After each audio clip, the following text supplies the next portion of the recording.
stone counters, an oven, and copious shelves laden with jars, bottles, and boxes. Copper pots hung from the ceiling amid sheaves of drying herbs and cured meats. A circular table with curved benches, two narrow beds covered in quilts so welcoming, made of such vibrant cloth, they appeared to have been torn from rainbows. Rugs underfoot that were as scrupulously clean as they were thick. Bookcases along one wall, laden with tomes that caused the very shelves to bow beneath their weight. I wanted to live there, to cook in that kitchen, to sit before that fire, to sleep in those beds. Everything was of the finest quality, built to last, gleaming and waxed, attention paid to the smallest details. Yet all that paled before the two women who were regarding me in turn. The grandmother crouched by the fire, on the I'd have recognized them as Navia's blood anywhere. Her mother looked like a mature, handsome version of Navia 20 years from now. She crouched and inserted deliberately into the flames. Her face was wrinkled like a paper bag that had been scrunched up and then smoothed out. Moved with such assurance and fluidity that I had trouble believing that she was so. "Bring the bucket here," said Navia's mother. I did as I was told. Rising within me once more in her tone. "And you, child, come here," said the grandmother. "I want to introduce you to Noah Kilmartin," said Navia from the doorway where she was removing her boots. "He is..." "Must I repeat myself?" asked the grandmother, voice deceptively soft. "No," said Navia, and padded silently across the room to stand before the hearth. I set the bucket on the floor beside the kitchen counter. Watch. Navia's mother did the same. The old woman studied Navia in the firelight, her lips pressing into a straight line, her eyes glittering. "Oh, child," she said at long last, and I heard heartbreak in those words, with a wealth of pain. "What have you done?" Tears glimmered in Navia's eyes, but she carefully wiped them away. The best I could, though it was... I was laughing. "You were," said her grandmother. "Of that there can be no doubt. Why have you come here?" "To cleanse myself of Lilith's corruption," said Navia. Too intense. "I must be rid of her curse and demon if I am to help Noah defeat her." Navia's mother spoke next, tone harsh. "And you think we can work this miracle?" "No," said Navia, defiant. "That falls on me. But it was suggested to us that you could oversee the process, and in doing so, help me accomplish my task." "Suggested by whom?" asked her grandmother. "That is reason enough to destroy you. The universe has to protect the source." Her grandmother considered me, her amused smile not quite fading away. "And you are the 10th savior? Disappointing. It is late in the game, yet you are still me." "I am as I am," I said, drawing myself up. "I have... and they're also... I am... I do. That includes you."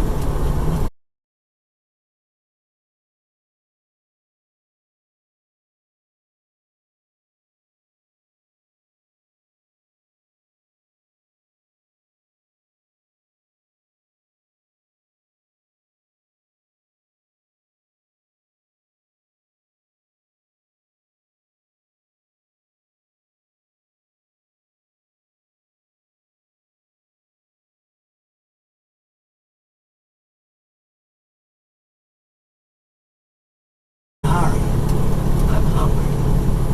I felt wrong-footed, all pumped up, face burning from the intensity of my emotions, now ignored, as the three women set about preparing for dinner.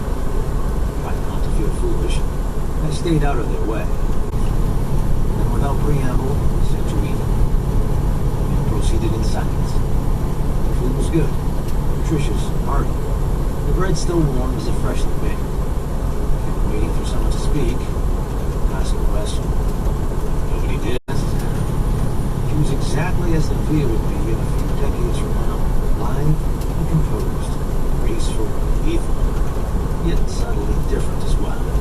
She wore her hair in a loose bun, through which she'd stuck what looked like a couple of chopsticks. Her skin had lost some of Navia's youthful life. It looked like she'd not laughed since she was a toddler. Finally, the meal was done. Unbidden, Navia gathered the bowls. I helped, carrying the pot back to the kitchen and to the flames. I wanted to say something ironic, poke fun at the awkward silence, but the inherent dignity of everyone present still my tongue. When the dishes were washed and set to dry, the stew covered and returned to the oven, the utensils wiped, the placemats folded away, and the table washed, Navia moved to stand before the other women. Instinct urged me to hang back. Do you wish to know what happened to me since we last saw each other? For a moment, I thought neither woman would answer. But finally, her grandmother looked up at her. There is no need. I bit back my urge to interject. Saw Navia struggling with her own temper. It was Damaris who spoke next, her tone contemplative, soft. The particulars do not matter, Navia. You rose to claim the highest honor and were corrupted. People suffered as a result. Now you have been afforded a second chance and wish to cleanse yourself. What more need you know? Navia frowned bitterly and looked away. Nothing. Damaris nodded and resumed studying the fire. But when are we going to do this? I asked. We need to return to Urugara as soon as we can. We've got less than 2 weeks to get to Mountain. Patience, said the grandmother. All in its time. All in its time? I stepped forward. You'll excuse my French, but what? Navia touched my arm. What? I know what they're doing. They're getting sleepy in front of a fire with full tummies. It's not going to help us cleanse you of your teeth. I'd forgotten how impatient and self-righteous young men are, said Damaris conversationally to her mother. It is a necessary failing on their part, was the response. Like stags, they are driven by the fire in their blood to act first and think later. Still, without those urges, how would anybody ever get pregnant? Damaris smiled. Perhaps the universe would be better off if nobody did. The grandmother snorted. You say that now, but I recall how you glowed while you carried Navia in your belly. Don't pretend to have forgotten. That was the happiest time of my life, said Damaris softly, looking up at Navia. How I projected my hopes and dreams upon you. And to think you failed them all so badly. Damn! Listen, Don't sugarcoat it, ladies. I'll be silent, snapped the grandmother, and my ward against Psyche Imperium shattered. My mouth snapped shut, and I found myself unable to even grunt in protest. Navia had more talent and potential than any of us. Yet here she stands, drenched in foulness, pierced by horror, her sanskaras mutilated, her whole body little more than a fleshy casement for a travesty that makes me want to weep. Soraya, said Damaris chidingly. Oh, very well. Go on, Savior. Paddle on if you need to. My mouth loosened, and I knew I could speak once more. I considered the ruined amulet about my neck. How powerful did she have to be to break it so easily? She's right, whispered Navia. You said I can only defeat my demon through acceptance. Did you not know it? So why pretend otherwise? The girl I was at 7 could defeat me today with ease. I am a shadow of my former self, and it is mine. You need not protest on it. It can and should be plainly spoken. I wanted to deny her words, to comfort her, but knew it would be folly to do so. Instead, I forced myself to nod. Will you lead her through this process? Help her heal, master her demons? Silence. Navia held herself so stiffly by my side, she practically vibrated. Of course we will help, said the grandmother Soraya. Were it otherwise, do you think we would have broken bread with you? It's just good to hear it spoken out loud. And thank you. Don't thank us, said Damaris, voice soft once more. Nothing about this business is anything less than a tragedy. It was hard to think of a follow-up to that. So for a minute or so, I just stood there awkwardly, staring into the fire. Finally, I roused myself. How will we go about it? Do you have a method in mind? He is stubborn, said Soraya, though she sounded almost pleased. We've had heads of state and men 5 times his age too intimidated to speak in our presence, yet still he persists. How delightfully unpleasing. I wasn't hired by the sorcerer Anders, I said. I should say not, said Damaris.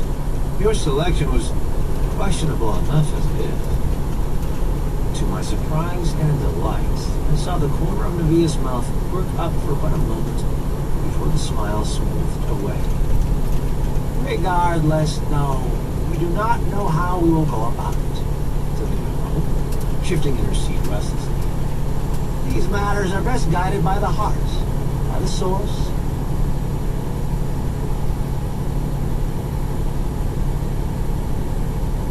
and by the moment. We shall decide when we come to it. Nevi bowed her head. I know you do not want my thanks, but you have it. Thank you, Emily.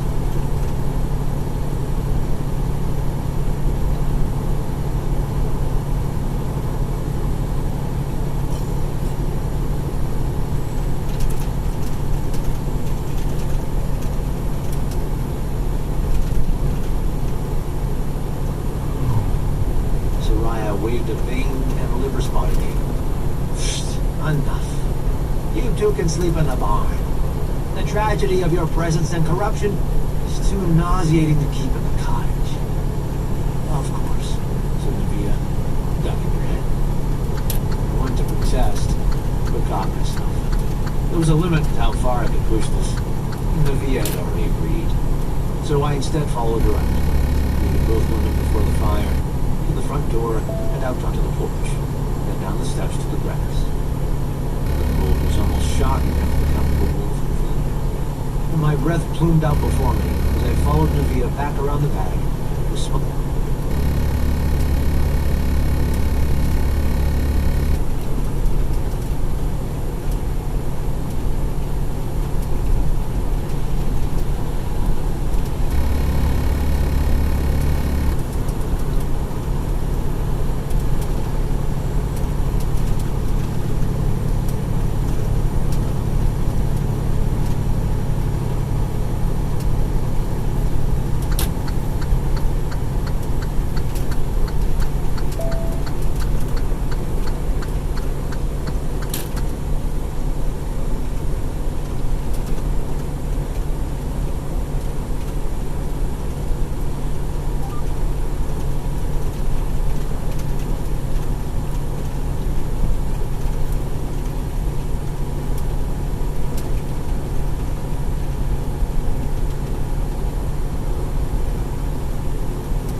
Structure I'd missed before. It was little more than a shelter for the donkeys. Where the fuck is he going? A manger along one. That's what my question is. A single bale of hay against the other. The muddy floor had been frozen into hard ridges, and despite the frigid air, I could smell the sweat stink of manure. After the homey delight of the cabin, the change was shocking. Still, I'd slept in far worse. So set about shaping the hay to bed again. Nevia stood in the barn's door.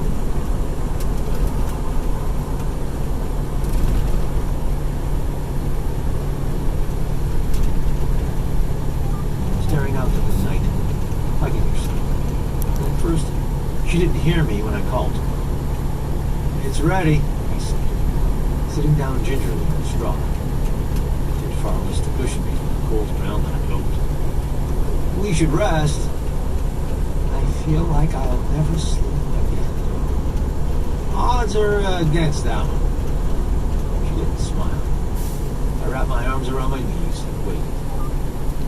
Back here, It hurts more than I could have possibly guessed. The tone was bleak. It brings back so many memories. Good ones?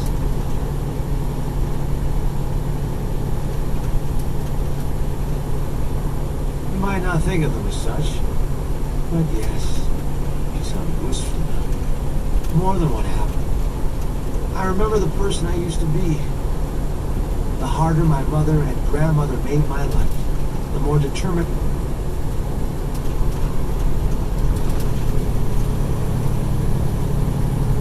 And I became to accept. I felt innocent. Fated for great things. It was a form of arrogance.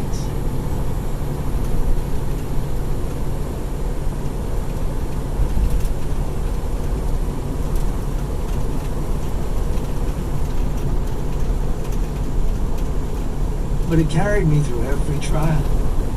Life felt glory. I'd forgotten what it was like to enjoy living. It's been so long. Come here, he said. She glanced at me. Come here, he said again. She peeled away from the doorway, stepped over to me, sat by my side, wrapped an arm around her shoulders. The future's not written in stone, you know. We could pull this off tomorrow. Cleanse you. Then return to the fight. We could find that joy again. Perhaps, she said softly. But I'm no longer that young woman. No longer innocent. I don't think I'll ever find joy in combat again. Well, there's got to be something.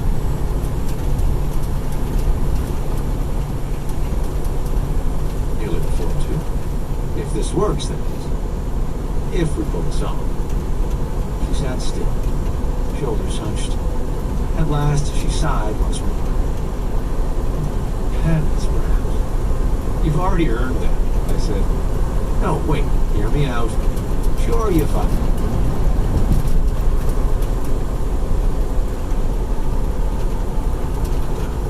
Your grandma's urged us not to mince words.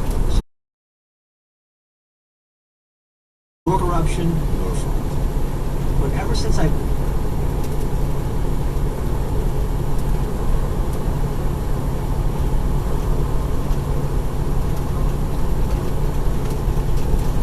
Maggie, you've been nothing but a source of strength and inspiration. Olivia, cluck your tongue.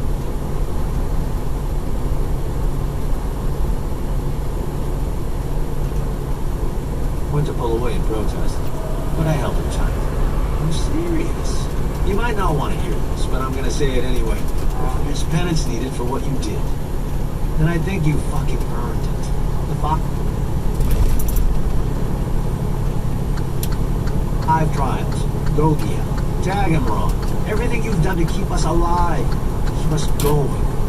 We'd not be here without you. It's gotta count for something. She stared down between her feet. It's not enough. I don't know if it'll ever be enough. And you'll have to let me be the judge. You're biased, she said. You know it, because...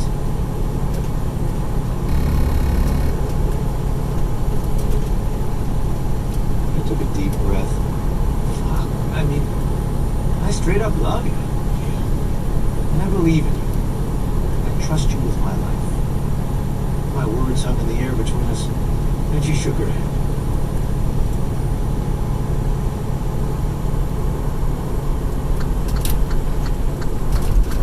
Tell you not to. It's too late for that. It's too late, I agreed. And I don't know why you love me, or what that even means. When the real me died so long ago,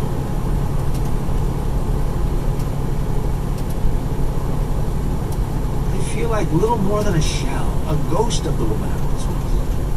And I can only imagine how amazing you must have been if the ghost version of you was so mind-blowing. She snorted. You don't give up.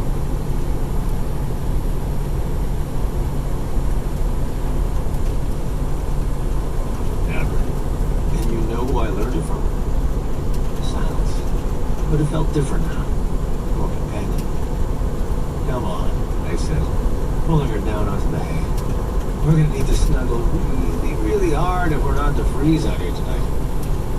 That much I can do, she whispered, laying her head on my shoulder and draping her arm over my chest. We lay in silence. Subtle sounds filtered into the barn from the world outside. The occasional clop of a donkey's hoof, stirring the branches, the distant screech of an owl. Eventually, Olivia fell asleep, and I remained awake. Couldn't take my eyes off the brick-and-mortar feet, which remained strapped to her back. Its great length curved about her body. Its hilt felt a grim determination. Master blade, it's a moment. You will be undone. Chapter 14. It was before dawn when I awoke, stirred to wakefulness by Navia's departure from my side. For a moment I considered curling up in the hay, digging deeper into what lingering warmth remained. Then I pushed aside that weakness. Light. Two donkeys had entered at some point to stand close by, heads lowered as they dozed. Time to work, said Navia, pulling her mane of hair over one shoulder to deftly braid it. Work. I never needed coffee more. The night had been long and cold, an endless length of uncomfortable hours in which I never quite managed to sink into a deep sleep. As in, getting ready for the cleansing. Innocence. Navia's tone was brisk, mildly confident, but not directly. We're going to help with the chores. Help with the chores, I said, mind still feeling full of cotton wool. I see. And why are we doing that? Because they need to be done. Her braid finished and as thick as her wrist. Navia tied off the end with a twist of leather and flipped it over her shoulder. You don't have to come. Yeah, right. Like your grandma would let me in the cabin if I didn't. I got up with a sigh. 60 years old. What do we have to do? More than you can imagine. Come on, I'll show you. She was right. I mean, I'd always heard that living on a farm meant back-breaking labor from dawn till dusk. But I quickly found out why. The cottage was self-sufficient. Tree stumps, or signs of Damaris or Soraya imposing themselves on the forest. The result was a constellation of vegetable plots, fenced-in walls, miniature pastures, lots of walking between them. We first set to walking the fences, making sure they were in good repair, which, surprisingly, they were. Navia, however, had higher standards than I did. We spent an hour or so replacing what looked like a perfectly good section of fencing for the posts, shaping the ends so that they supported each other. Oh, or anything but gravity. Then we hauled water to the cabin from the rear well, gathered eggs from an impressive fortified coop, and refilled the wood bottles. I left Navia to milk the goats, while I distributed feed to the 6 pigs and donkeys. The sun had risen over the mountain peaks by the time she declared us done. Normally I'd work all day, she said, wiping her palms together as we mounted the steps to the porch. Making soap from lard, baking bread, and canning everything you could imagine, which involved spending hours by the stove to make sure the process went well. Sounds like a dream, I said, stomach rumbling loudly. You ever get breakfast? And to my surprise, Navia gave me a genuine smile, a sidelong glance, and then laughed. She pushed open the cottage door and entered. I guess old chores were good for the soul. Soraya was within.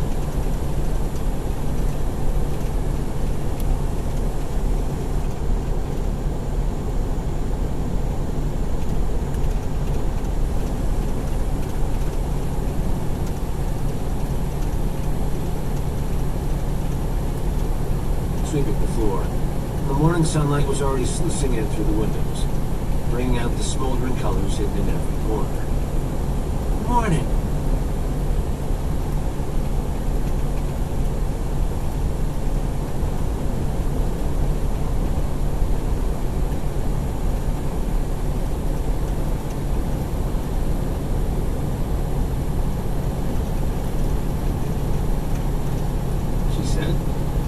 brisk as Navia's had been. There's beans, bread, and bacon awaiting you, along with chicory root coffee. We both washed our hands in water so cold my fingers went numb, then sat to eat, heaping portions off pewter platters. The coffee was earthy and strange, scalding hot, less welcome. In a matter of minutes, the food had disappeared. Ah, said Navia's grandmother, ceasing her cleaning. You can work on the roof, which is about to spring a leak by the chimney, or head out and do some hunting. Our reserves are running low. Hunting, said Navia, taking my platter and moving to the sink where she quickly washed our platters. Shocking, said Soraya, pausing only long enough to smile wryly at us both. I'll be back by early afternoon. There is much to be done. Understood. Navia moved to a cunningly disguised cabinet that I had not noticed before and pulled out 2 bows. She strung them both expertly, the muscles and tendons standing out in her arms as she bent them down, then handed me one and took up 2 quivers. I didn't say a word. Soraya had already gone back to sweeping. Instead, I followed Navia down the steps, across the grassy sward, and into the woods. Question, I said, content to just follow Navia as she purposefully...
of a mile, turn left, then arrive at destination. Yeah, I don't know if I'm allowed to film here or not, so I'm just going to stop the stream for now, but I'll be back in like 30-45 minutes.